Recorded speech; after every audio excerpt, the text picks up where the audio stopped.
Dans le cadre de sa conférence du 12 janvier 2011 ayant pour thème Toucher de relations, perception de soi et santé perceptuelle, Hélène Bourris, codirectrice de l'École supérieure de somatopsychopédagogie, nous expose brièvement dans cette première partie les différentes fonctions du toucher ainsi que son rôle dans le développement du fœtus et du nourrisson. Ce cycle de conférences, il a plusieurs objectifs. Un des premiers, c'est de faire connaître la somatopsychopédagogie, qui est une méthode assez jeune, puisque son nom existe tel que depuis seulement une dizaine d'années. Et donc, le but, c'est de présenter ce que c'est, de présenter éventuellement l'école et de faire connaître également les praticiens en France, parce qu'il y a à peu près 1 millier de personnes qui pratiquent la somatopsychopédagogie en France, à Paris, et puis dans la France métropolitaine, également à l'île de la Réunion, et il y a également des personnes qui pratiquent cette méthode en Grèce, en Belgique, en Suisse, au Québec, aux États-Unis. Donc c'est quelque chose qui démarre, mais qui fait son petit bonhomme de chemin quand même depuis déjà une dizaine d'années. Et puis il y a une partie également de notre activité donc, qui concerne la pratique auprès des personnes, une partie de notre activité qui concerne la formation et une partie de notre activité qui concerne les recherches universitaires, principalement sur la subjectivité du corps, à partir d'un paradigme qui s'appelle le paradigme du sensible et qui a été mis au point par Danny Bois. Donc en fait, le fondateur de la somatopsychopédagogie, c'est le professeur Danny Bois, qui est un professeur agrégé de l'université Fernando Pessoa, d'où le logo de l'université à laquelle j'appartiens également, ainsi que toutes les personnes qui participent à notre laboratoire de recherche. Donc aujourd'hui, j'ai fait un thème, j'ai choisi un thème qui est celui du toucher, qui est vraiment central dans l'approche de la somatopsychopédagogie. Et puis, j'ai voulu principalement centrer la nature du toucher que nous utilisons, et en particulier, ça s'appelle un toucher de relation. Et pour vous permettre de bien comprendre ce dont il s'agit, je vais vous faire une petite présentation du toucher. Je vais vous parler du toucher dans la relation de soins et du toucher dans la relation d'aide en somatopsychopédagogie. Alors, le plan, j'y suis organisée, je vous vais le présenter. Donc, un petit peu de physiologie de base, pour nous mettre d'accord sur ce dont il s'agit quand on parle du toucher, quelles sont les fonctions du toucher. Ensuite, je vous parlerai de l'importance de cette fonction dans le développement, juste quelques mots pour situer également, donner une mesure de la place du toucher. J'approcherai aussi les différentes natures de toucher dans le soin, qui font l'objet de recherche aussi au niveau scientifique. Et puis ensuite, le toucher en somatopsychopédagogie. Je vous expliquerai comment notre toucher est un toucher de relation d'aide. Et puis, pour ne pas rentrer dans des choses techniques qui ne seraient pas forcément utiles, j'ai préféré choisir une illustration en vous présentant le témoignage d'une personne qui a reçu des soins de somatopsychopédagogie et qu'est-ce que ça lui apporte. D'accord ? C'est un toucher qui lui a été proposé pour l'accompagner dans son parcours de maladie cancéreuse. Donc, pour faire simple, le toucher, on peut l'envisager sous deux aspects. En tant que sens, ça, tout le monde connaît, et principalement en tant que sens, on va parler du tact, qui fait partie d'un des 5 sens. Et il y a 2 éléments dans le tact. Il y a ce qu'on appelle le tact épicritique ou tact fin. C'est celui qui vous permet de connaître et de discriminer les choses. Donc, la zone évidemment de notre corps qui est la plus riche en tact fin, c'est la pulpe des doigts, c'est aussi le contour de la bouche, donc les zones les plus sensibles de notre corps qui ont une concentration en cellules sensorielles du tact qui est plus importante que les autres régions du corps. Donc le tact fin, il nous permet de reconnaître les choses, donc de reconnaître par exemple une forme, de reconnaître une texture, de reconnaître une température, une dureté. Il y a à peu près 6 items du toucher qui sont propres à cette catégorie du tact fin. Et puis, il y a une deuxième catégorie de cellules qui permet, elle, de nous informer de façon plus grossière. Donc là, c'est par exemple, au niveau de la plante de vos pieds, vous êtes capable de percevoir la pression. Donc ça, c'est pas précis, mais c'est quand même une information qui qui est en forme de l'appui sur votre corps, et vous avez ça évidemment sur tout votre corps. Vous êtes assis sur une chaise et vous sentez la pression sur votre bassin qui fait que vous êtes capable de changer de position régulièrement pour ne pas souffrir d'une position qui serait trop statique. Donc le tact grossier, il est sensible plutôt aux vibrations également et au mouvement. Ça c'est très important pour se situer dans l'espace, dans sa posture et puis dans sa gestuelle. Et évidemment, il nous renvoie aussi des informations sur la douleur. Donc le centre du toucher, il est relié à la peau. Ça c'est quelque chose qui est important. Et la peau représente quand même pratiquement 18% de la masse de notre corps. C'est quelque chose qui est assez conséquent dans notre anatomie. Et le deuxième élément du toucher, qui est tout aussi essentiel, c'est le toucher en tant qu'acte. C'est-à-dire que vous n'avez pas simplement une fonction passive qui reçoit des informations qui viendraient solliciter votre corps, comme quand vous êtes assis, mais parfois vous touchez par décision. Donc toucher est un acte. Et dans ce cas-là, le toucher va nous servir à la préhension des objets, à la manipulation des objets, également à leur reconnaissance et à déployer des habiletés manuelles.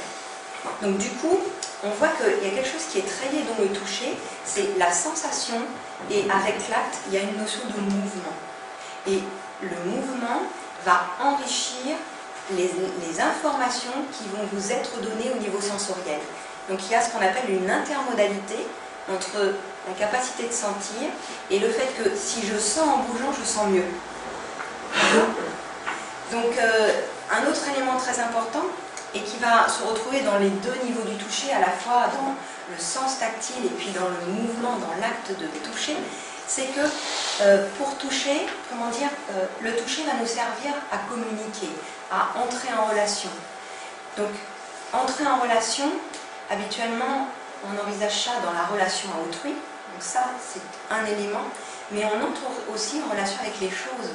Par exemple, vous rentrez en relation avec l'environnement chez vous, et vous pouvez avoir une relation à votre environnement qui est plutôt positive, et vous sentez que c'est un environnement qui vous fait du bien, qui vous détend, ou bien vous allez sentir que c'est un environnement qui ne vous porte pas. Quand vous êtes peut-être dans un environnement bruyant, quand vous êtes dans un environnement pollué, vous sentez qu'il y a quelque chose qui ne vous fait pas du bien, et ça, c'est un toucher qui vous met en relation avec ça. Donc le toucher, il est propre à la peau, mais en même temps, c'est quelque chose qui peut même s'étendre à tous les autres organes. C'est-à-dire, quand je regarde quelque chose, quand je vois quelque chose, c'est aussi une manière de toucher mon environnement et de toucher les gens qui sont autour de moi. Ça marche, ça?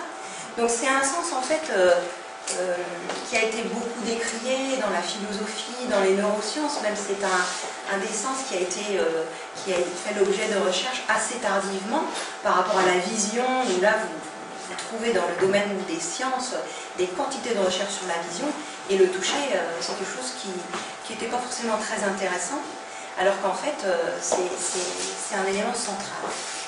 Alors, par rapport à la communication, je ne vais pas rentrer dans les détails du lien entre le toucher et la communication, mais les études sociologiques évaluent les modes relationnels. Il y a des peuples qui touchent plus que d'autres, il y a des modes de relation plus tactiles dans certaines civilisations que dans d'autres, dans la façon d'élever les enfants, même dans certains pays que dans d'autres. Donc il y a des différences culturelles. Il y a des différences aussi dans la façon de se toucher selon l'âge. Les enfants se touchent peut-être plus facilement que les adolescents ou que les adultes. Et puis encore, cela dépend des milieux, même des milieux professionnels. Sachant aussi que le toucher aujourd'hui est quand même un sens qui est enveloppé de nombreux tabous que je ne vous décrirai pas ici, je pense que vous les connaissez. Mais c'est quand même... comment dire, quelque chose qui entrave en quelque sorte une fonction naturelle et qui probablement a des incidences sur la relation à soi et sur la relation aux autres. On va passer maintenant à la notion du toucher, du développement du toucher chez le fœtus. Donc c'est embryologiquement une des fonctions qui se développe le plus tôt. C'est-à-dire qu'à partir de la 8e semaine, donc ça fait 2 mois de grossesse, ça veut dire que le fœtus ne fait pas plus de centimètres. Déjà, il y a une sensorialité tactile qui est en train de se développer.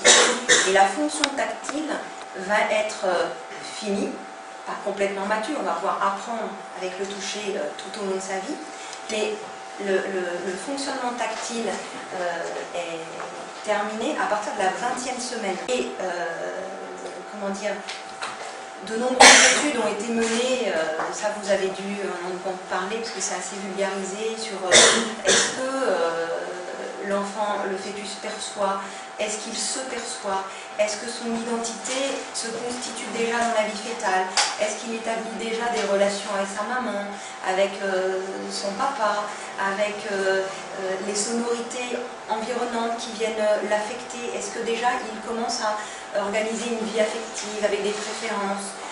Il y a des courants de pensée dont certains disent que non, l'enfant naît avec une espèce comme une page blanche, quelque part sur laquelle toutes les informations de la vie vont devoir s'imprimer et à partir desquelles il va devoir apprendre. Mais ces recherches-là sont un petit peu anciennes. Aujourd'hui, d'autres recherches plus élaborées montrent que le fœtus perçoit tôt, que puisque ses fonctions sont déjà matures à 20 semaines, on comprend qu'il puisse déjà, à l'intérieur de sa vie fétale, faire la différence quand il touche par exemple la paroi de l'utérus et quand son corps se touche. Et donc il y a déjà un apprentissage de qu'est-ce qui est moi et qu'est-ce qui n'est pas moi dans le mouvement et le toucher qui se déploie dans la vie fétale. Puis après, vous connaissez toutes les méthodes, l'autonomie par exemple, et toutes ces méthodes qui permettent d'entrer en relation avec les fœtus.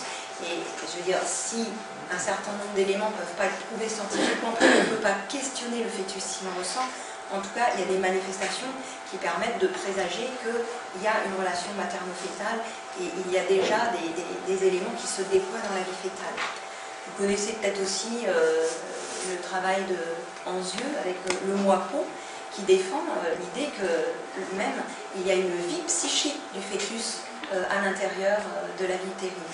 Donc, il est clair que le fœtus perçoit. La question qui reste en suspens, c'est est-ce qu'il sait qu'il perçoit? Vous comprenez la différence? Est-ce qu'il sait qu'il perçoit? Ça veut dire qu'il y a une discrimination cérébrale, il y a déjà un jeu qui perçoit.